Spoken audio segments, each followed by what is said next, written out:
Welcome back to RealWise. I'm your host, Stephanie Johnson, and I'm here today with Cathy Sommerville Scharetg. Cathy has over 25 years of experience in the real estate industry, and she currently serves as Vice President of Operations at Intero in San Francisco.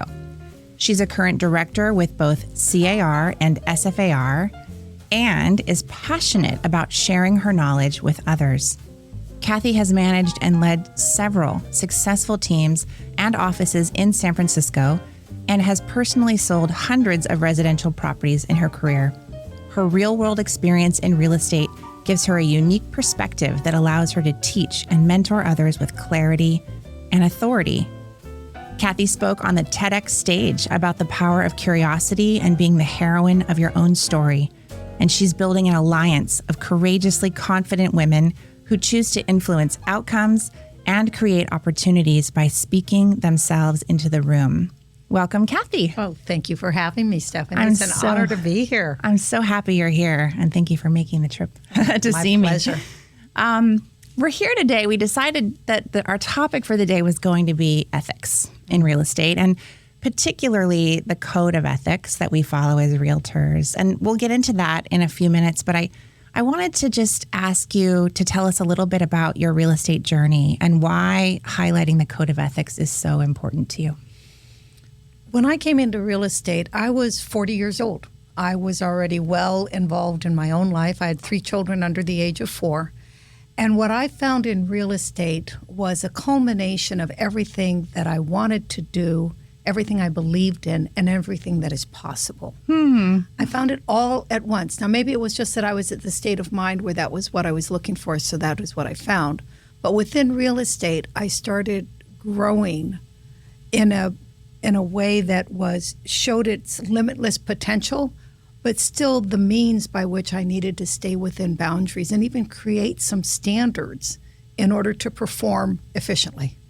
So in a world where anything is possible, same on the other side, nothing is certain.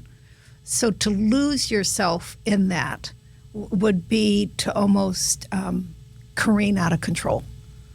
So say more about your standards and sort of how real estate helped you achieve that. Well, within the opportunity of building a limitless world of opportunities, right? Because within real estate, there's no ceiling other than the ceilings that you give yourself. Yeah. So there's actually breakthroughs that happen in real estate when you're performing at a high level. So that's why I encourage people to get in and not only learn the business, but then to go experience the difference. Because once you're in real estate, you start coming up against your own ceilings and sometimes even your own preconceived notions about what you really want to do. So I say that within the idea that once you start getting good in real estate, you realize that there aren't, not only is it limitless, but sometimes there's no guides other than the guides that you bring into play. Now, the difference between a real estate licensee and a realtor is the standard of our practice and the code of ethics that we hold. And when I caught a hold of the code of ethics, it's as if I found the Rosetta Stone. Interesting. I started to understand how my values could fit into this wild, wild west we call real estate. Interesting. Yeah, I mean, it's funny you say that because in preparation for this conversation, I went back and I read it, and it had been a while. You know, we know what all of the legal requirements are. I mean, they're ingrained in us from the time we start. But I hadn't read, in particular, the preamble, which is... it's such a call to justice. I mean, I have a little quote from it that I'll read, but I wonder if you could just talk a little bit about those 2 paragraphs at the beginning, those few paragraphs at the beginning and what they mean to you. The first line gets me all the time. Under all is the land. And in that, not that I'm a wildly patriotic individual, but I have a true sense of the significance of being grounded in the world I live in. And I love the opportunity of being a part of the American fabric. And by that I meant, by that within real estate it means all real estate is local, right? We sell local. And by doing that, by being a part of our community and being part of that, it really woke up the communitarian within me. Under all is the land. It's precious. And the people that we sell real estate for as fiduciaries, that's an honored role. So we've got a precious commodity and an honored role. What's not to love about that? Yeah, I mean, I had a little quote. I pulled my favorite quote out, and I thought we could talk a little bit about it. So it says, realtors should recognize that the interests of the nation and its citizens require the highest and best use of the land and the widest distribution of land ownership. They require the creation of adequate housing, the building of functioning cities, the development of productive industries and farms, and the preservation of a healthful environment. Such interests impose obligations beyond those of ordinary commerce. They impose grave social responsibility and a patriotic duty to which realtors should dedicate themselves. Isn't that beautiful? I mean, it really is. And it's also, it struck me because I don't think I had ever read the preamble. You know, we get right into all the nitty gritty of all the details, how to act, what you can do, what you can't do, how we serve our clients and each other in transactions. But that surprised me because it felt like such a social justice, a statement of social justice or a call to social justice. And, you know, I wonder how you feel about that and where we are right now. You know, it's the essence of our industry. It is the essence. I mean, that to me, being a baby boomer, I would say one of my timeline wake-up calls in my whole life that I'll always remember was JFK. Now, I was still a child at that time, but John F. Kennedy had a way of speaking heart into America, speaking soul. You may not, I was too young to know his politics, but I knew how I felt as a result of being part of the fabric of making the world a better place. And so when I read the preamble, which I love teaching and I love reading because I want to bring people back to the spirit of being a realtor, that we take ourselves we don't take ourselves so personally as much as we take our role seriously. Yeah. And that we understand that. And the preamble speaks to that. And it sets the course for the Code of Ethics. And it's not in lieu of, it almost flows from. Yeah, agreed. You know, deeper in the document, we get into the nitty gritty. And the things that I think as real estate agents and realtors who've been around for a while, those are the parts that we know. We know backwards and forwards what we're supposed to do in a transaction, how we're supposed to behave when someone signs a listing. You know, it gets very detailed. And it really, the rest of the document felt like, here's how to stay in alignment with the law and out of trouble. And to me, it felt like kind of a little bit of a come down. You know, I was like, the preamble was so ambitious in its vision for our role. And then the rest of it felt like the minimum bar.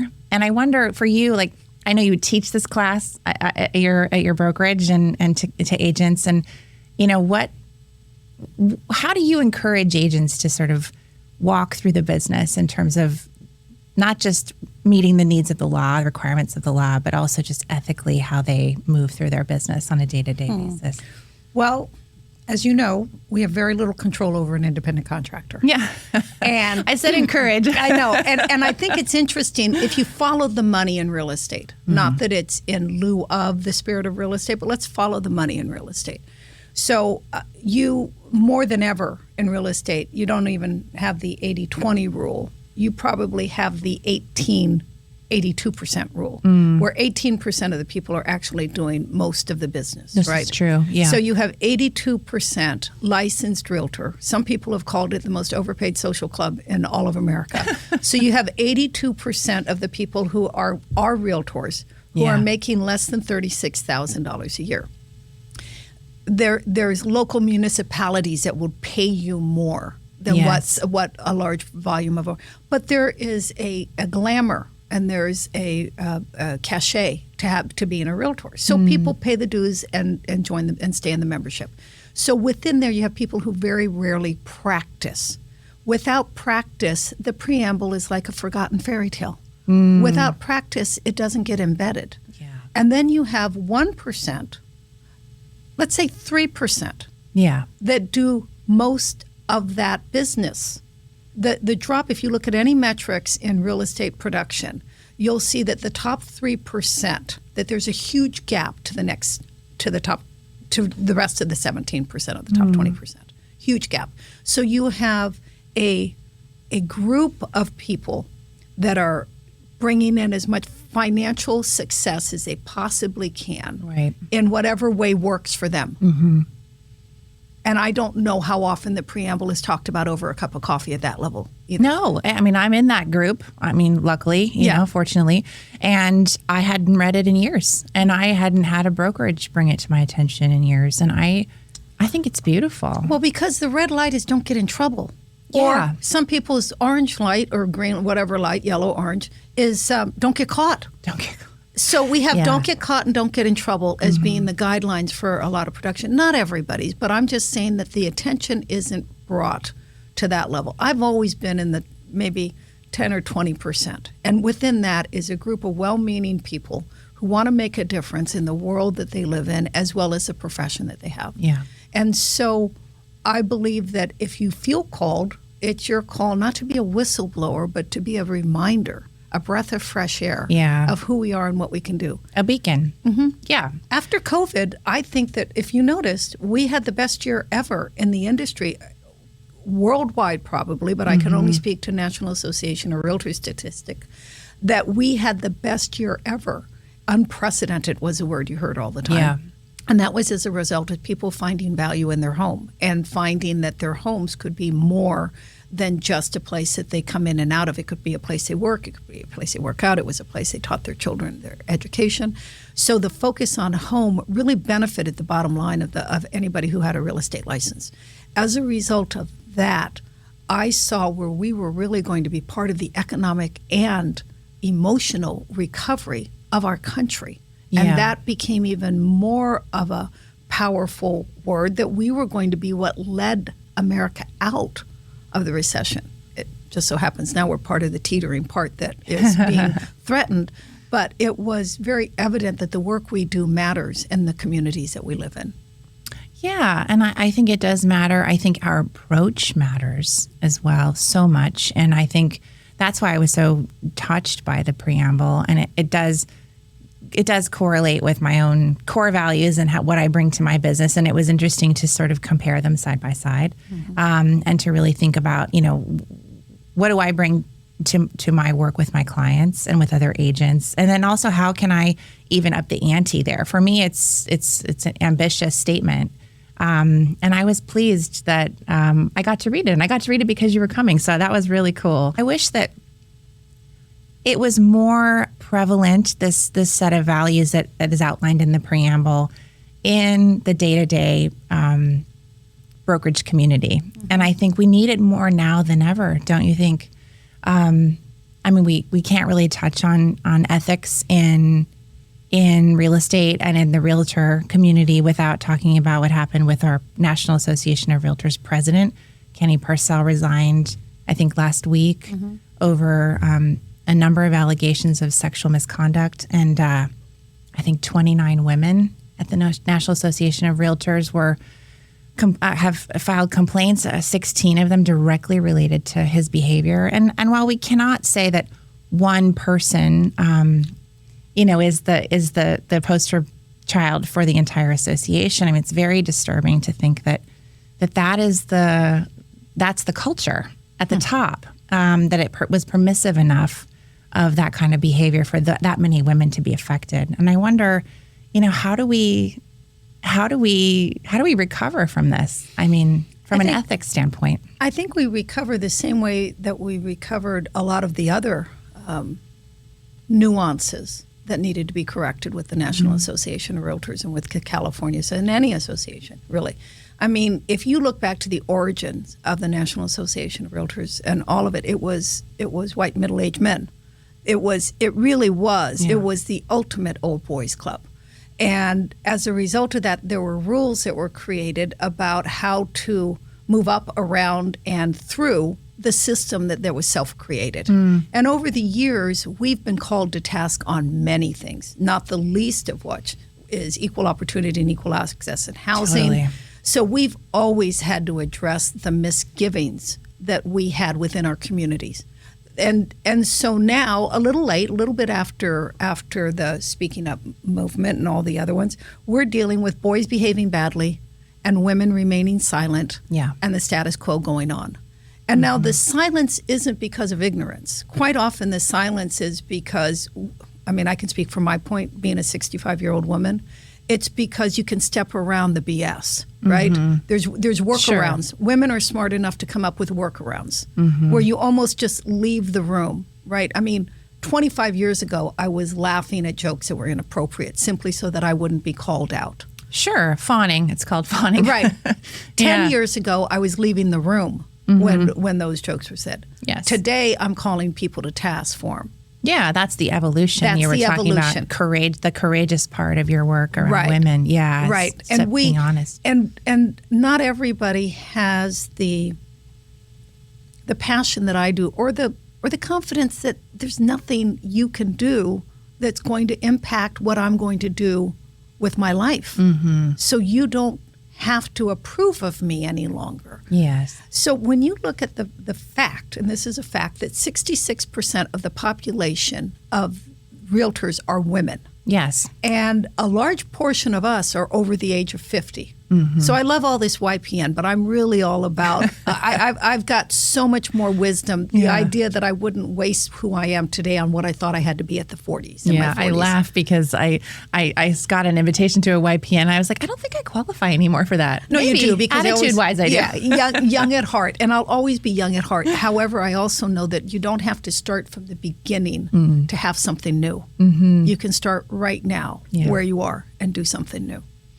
Yeah, I mean, I definitely had my own, when I read the New York Times expose, which I did thoroughly in preparation to talk to you as well. But I went through all of the feelings of rage and also, honestly, like a little bit of embarrassment. Like, this is my business. This is my line of work. And certainly, as you say, we've had plenty of things that have come and gone around real estate agents not behaving well.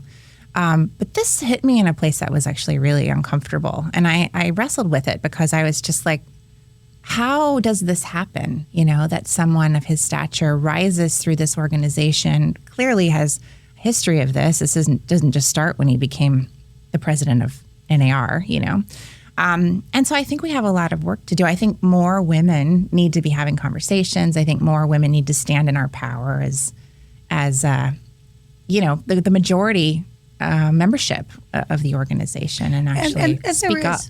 There's a certain standard that once somebody elevates to, it's actually a 4-year, maybe 3-year cycle to actually take on the presidency. You have your second vice president for many years. Right, so they prepare you. So there's a preparation and an insulation that happens that gets you to where you are. So there's a grooming that comes into play. And there's a lot of other don't worry, you're next type things. So you support the mission. Now what we're looking at is we're seeing what happens when it's just when the pattern is uninterrupted, when it needs to be interrupted. Yeah. They need to stop what they're doing and reassess. But we've come a long way, and I really believe that the association, we're at a point of reckoning in some ways with this, and we really need. I'm glad that our new president has spoken so eloquently about, really shifting the energy at the top and doing a house cleaning, and so I'm pleased with that. But I would like to know what else I can do. How do you feel about that? I think it's amazing. All that's going through my mind is the same thing, both inside and out of real estate, and especially at my ages, we need to take up space and use our voice and influence outcomes and understand that sometimes the trajectory of a process needs to be stopped in its track. Accountability is so important because I think we can easily do what it's so easy to talk, because we're both women, to talk about what women can do. And I want to do my part. And I also expect and want accountability. Well, it's interesting because I look at accountability a little differently than somebody answering for reforming their behavior, right? Accountability is something that happens as an agreement, where you and I have an agreement. And I think accountability at that level is about coming into an agreement in a trusted relationship, right? That you're not above anything. Yeah. So accountability, so yes, people need to be held held responsible for their behavior. But accountability is an invitation to enter into agreement with being who you said you're going to be. Yeah. And so Agreed. It's not a form of, I don't want to say punishment or discipline, but when you have an accountable relationship, so in the sense of, let's say, a president of a large corporation, if I was to swindle money or treat people poorly or take something or embezzle something, the discipline that I would face is as a result of not doing my job. Accountability would come in before that breach. Accountability would mean that my vice presidents and my board and I talk on a regular basis about expectance of behavior, about what is standard, about where the money is going, about what's coming up next, how does it feel, that level of communication is in place. So that's where we need to build that, where nobody's above the level of accountable agreements that we have with one another. So rather than catching them when they do something bad and doing the right form of behavior reform, we try to create a level of leadership that has accountability and responsibility well bred into the way that we conduct ourselves.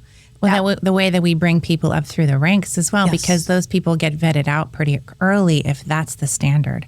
If the standard is I'm going to show up on a motorcycle with an NAR sticker and look like a badass, that's a different standard. And if that's, which is what he did, and to me, that is not the standard that I want representing me at the top of our organization, our national organization.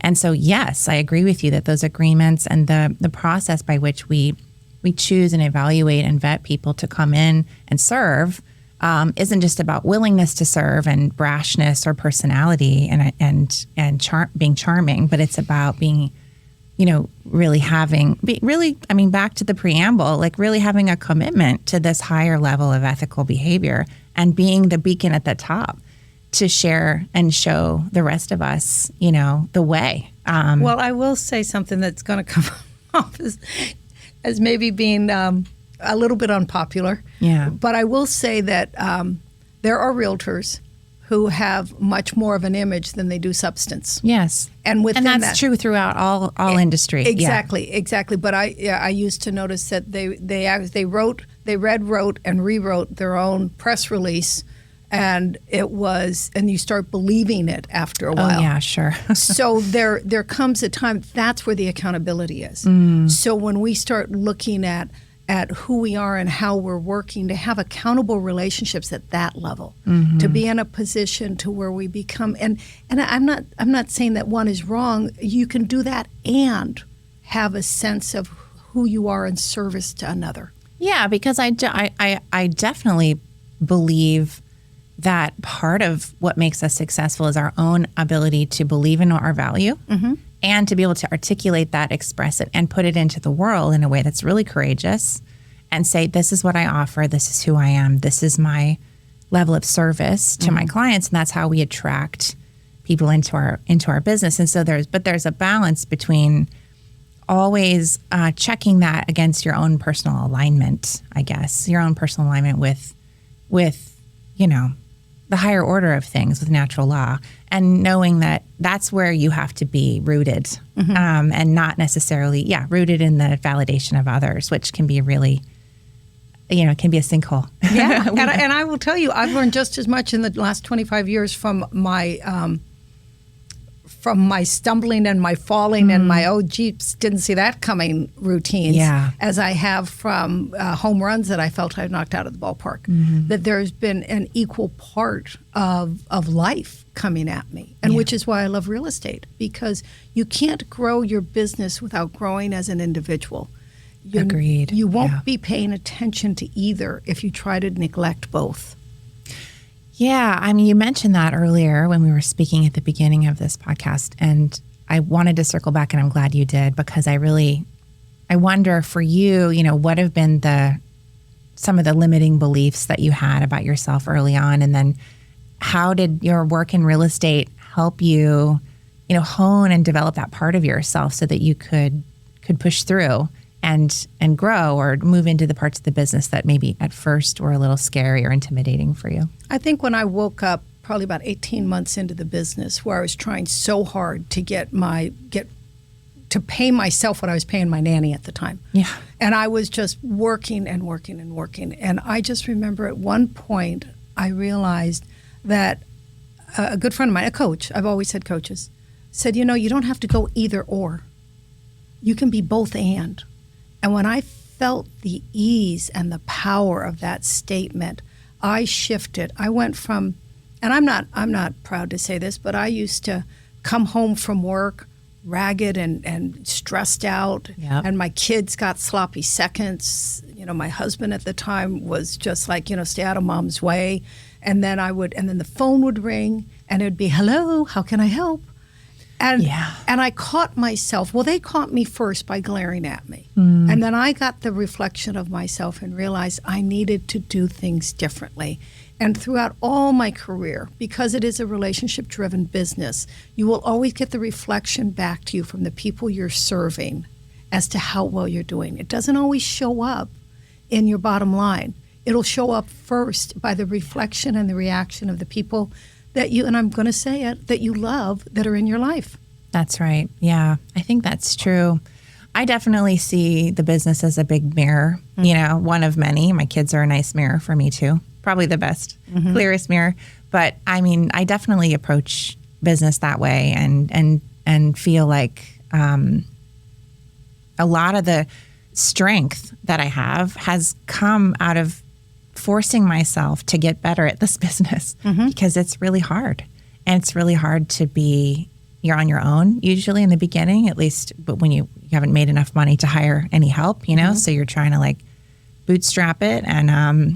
And the spoils are really great, when you get to a place where you're able to be successful. But it is emotionally, I think, a very challenging business. And I know you work a lot with women in business and women who are really, courageous. I know you're forming an alliance. Maybe you could talk a little bit about, SWAG is your alliance, right? Somewhat, yeah. Yeah, but you're forming an alliance of courageous women who I think probably if we brought them all into the room and interviewed them would say some version of the same thing, is my guess, is that, business is a mirror and like a kind of honing stone for life. Can you talk a little bit more about SWAG? Certainly. Well, it's interesting. Well, the SWAG is Smart Women Aging Gracefully, because so much of our story is, isn't it tough and I'm barely making it by and aren't I a survivor? Yeah. And so much of the story is to take that grit to the finish line. I mean, to the degree in my 40s, I used to think of myself as a salmon swimming upstream.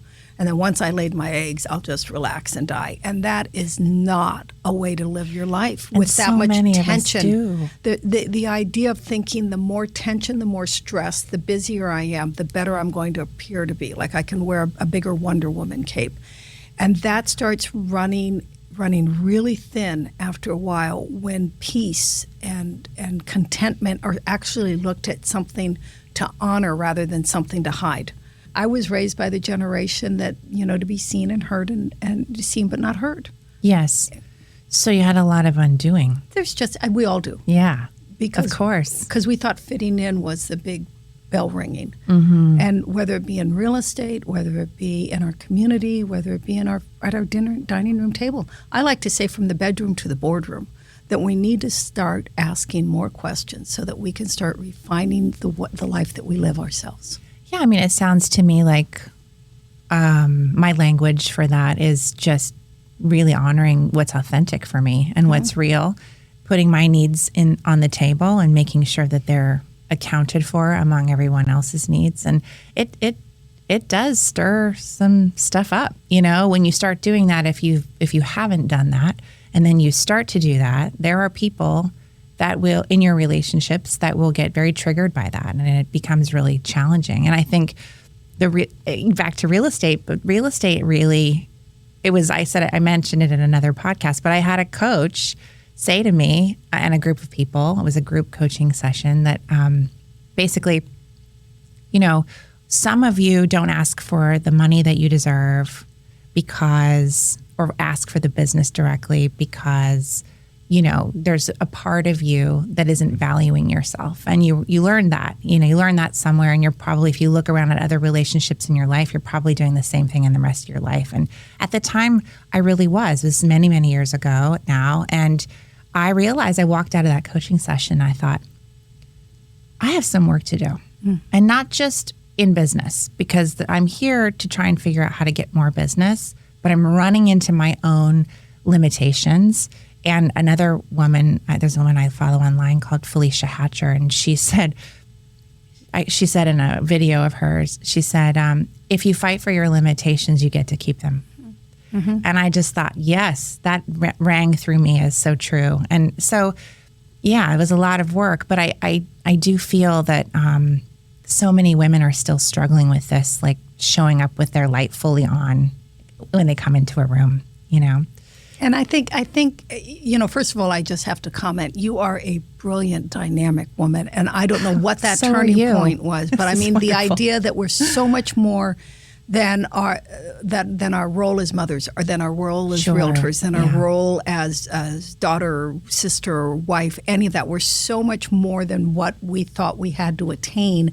And our brilliance and our creativity just exudes from that point of knowing. And that's seen in you.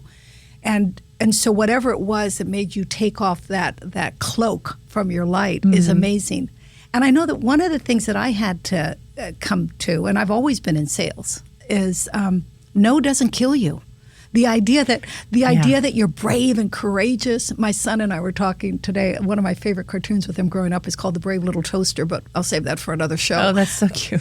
But it's like no doesn't kill you. No, it doesn't. It's not the end of the road. Mm-hmm. And so failure and no and all the things that we thought we couldn't get over, I'm living proof that no, you can get over it. It's like you can do it. You can totally get over it. And we hear so many no's in this business. It's good practice to being able to like handle yourself when you hear the word no. Mm-hmm. And I've had plenty of no's, more and more yeses though as I get older. I mean, that's the beauty of like, I think getting older and getting more mature in any business is that more things come your way because you're better at catching them when they come by. You know, you're more grounded. Yeah, you're more I think grounded. So. Yeah. You also have a passion for women, mature women, and aging women, and talking to women about aging gracefully, but also and powerfully. And I wonder if you could speak to the aging piece of what you're doing and just sort of give us a little color about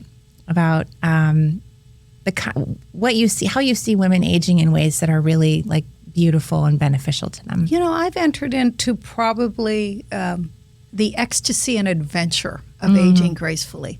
That there's almost like a release and letting go isn't quitting, right? It's like shedding. No, it's almost like the weightlessness, the weight of other people's opinions starts taking a less and less form of baggage on you. And so I'm a garden variety baby boomer, born in 1958, right there before the end of things. We have the highest level of dispensable income on the planet. We're the most populous income, and we're being sold more stuff on how we can make ourselves better from the outside in. And I'm here to point that it's always been and will continue to be an inside out practice. Yeah. That as we age into the knowingness of who we are and the value we bring to a situation, that we approach it differently. And that we I look back on my minivan days where my biggest problem is where's that spoiled milk smell coming from? and how do I clean the car out before I bring my clients in? To where I'm now in a position of wondering when I can have time with my granddaughter. And that in all of that has been the evolution of consciousness of who I am and the value I bring. And so, sure, I have great skincare products. I love that. Yeah. And I know that the food I eat, the way that I move my body, the thoughts I think, and the places I choose to relax in, and my choice to rest add to the quality of my life a lot more than the nip and tuck or whatever somebody needs to sell me to make me feel better about myself. Yeah. And I so love seeing women that embrace their eccentricness, that there truly is an adventure to this. And even the word advent means a new beginning. And when you can look at the adventure and the ecstasy, dare I say ecstasy, there's pure joy in understanding that you don't really owe people what they think that you owe them. Oh yeah, I feel that. There's just joy. I feel in that. for sure in my own life. Yeah. And so when you stand in front of the mirror, turn it back in, some of the things that I like talking about is, are you moving? Are you moving your body? Mm-hmm. Because the weight of overthinking is the first poundage that we put on. I think, the beauty of real estate is that it allows us, it gives us the option, doesn't it, to have a well-lived and abundant life if we're choiceful about how we conduct our business, the choices that we make in our business to really make sure it's serving us as much as we're serving our clients. But it also gives us the ability to be abundant. But a flip side is it can also run you into the ground. Mm-hmm. And so it really isn't the business that's running you into the ground. I mean, there were years, it resonates, your story resonates with me on some levels, because I had years where I was running really hard. I had kids, I was divorced, I had, big mortgage. Like I had a lot of pressure. And I still do, but I hold it differently now. But I worked 6 days a week and I didn't have a lot of time for myself. And I was pretty lonely, Mm-hmm. And I did feel like, oh, this business is running me around. And the truth is I was allowing it to run me around. And I was maybe not thinking choicefully and consciously about how to have it, build it in a way and cultivate it in a way that it served me. And I think so many agents, probably especially women, can relate to that. But we have this cool opportunity in real estate to make it whatever we want it to be. And I think, as you said before, as soon as we release the idea that we have to have top producer, or we have to be the number one person in our market, or we have to have that external validation, and we just focus on serving each client at the utmost, with the utmost care and consideration, and do the best job we can for each client, that we can rest in that and have the business come our way. And it doesn't matter. Your clients aren't looking to you to be, the only person that sells real estate in this neighborhood.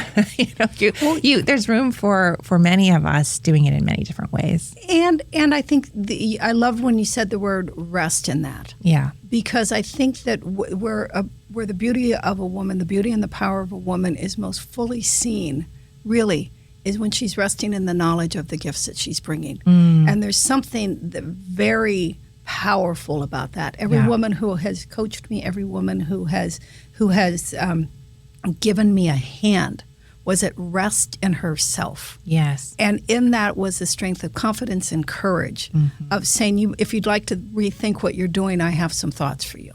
And right. And so that is the same level of contribution that I do believe that we bring both, and the thing I love about real estate is it can be seamless. You need your boundaries. I am not without my boundaries. My no means no and my yes means yes 100 times over again. Yeah.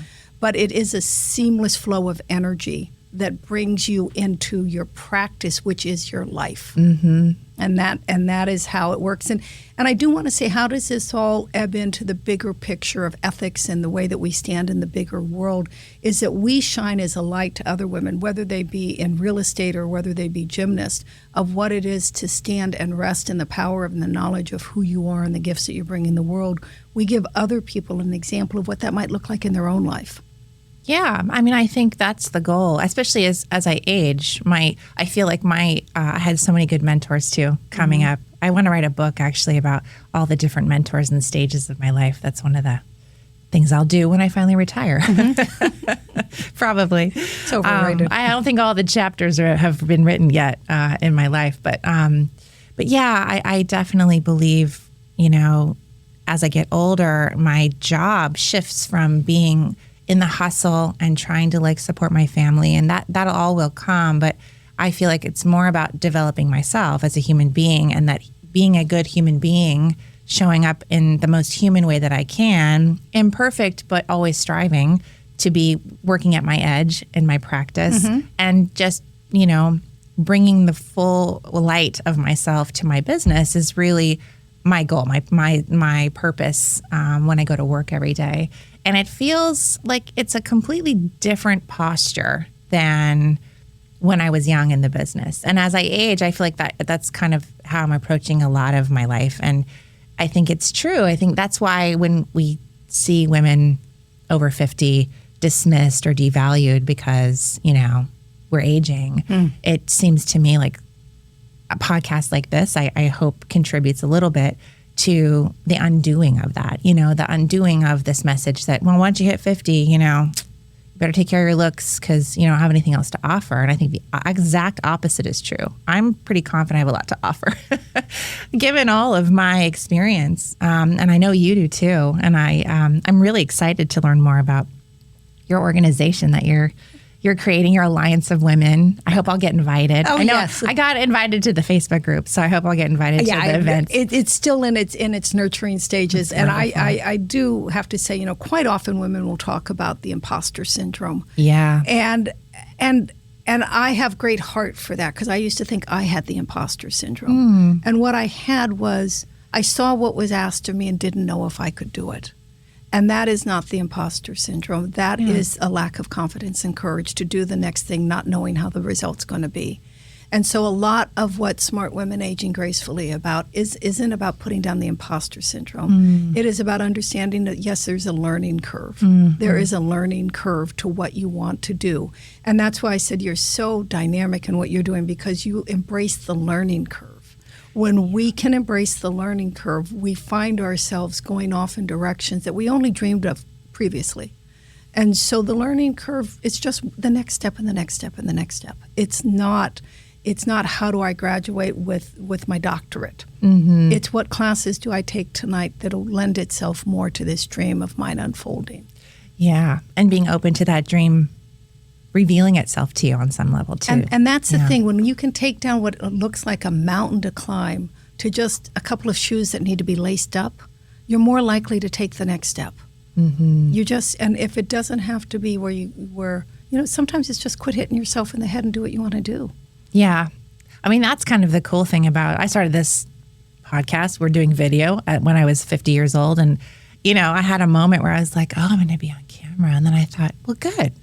Then I get to actually see who shows up to all the meetings in the whole world that, people are already seeing every day. Like, I think just, own it and remember that what you're bringing is not, of course we did our hair today, but what you're bringing is actually your courage, you're bringing your light, your perspective on the world. It's not going to be for everyone's cup of tea, and being okay with that and just continuing to move forward, I think. And so I love what you're doing. I'm excited to meet the women you're pulling into your circle. Yeah, so am I.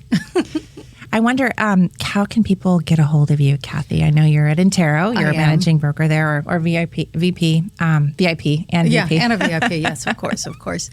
Also, the easiest is Cathy with a C at welcomesf.com. I mean, I've got other emails, but when it comes down to having to spell it out, I think that's probably the easiest. Great. Somebody asked me the other day, how'd you get that? It's like, I don't know. It was a thought 12 years ago, and I kept it and ran with it and continue with it. And is that your real estate sales website? It's my personal, so it's what rings me on all the time. So real estate is C. Scharetg at Intero.com. Okay. And we will spell your name. Yes. Yeah. Yes. In the show notes. Yeah. Excellent. It's been a pleasure. And it's just provoked so much more to talk about. So I look forward to our relationship blossoming as time goes on, as well as Stephanie. It's wonderful. Thank you for being here, Cathy. My pleasure.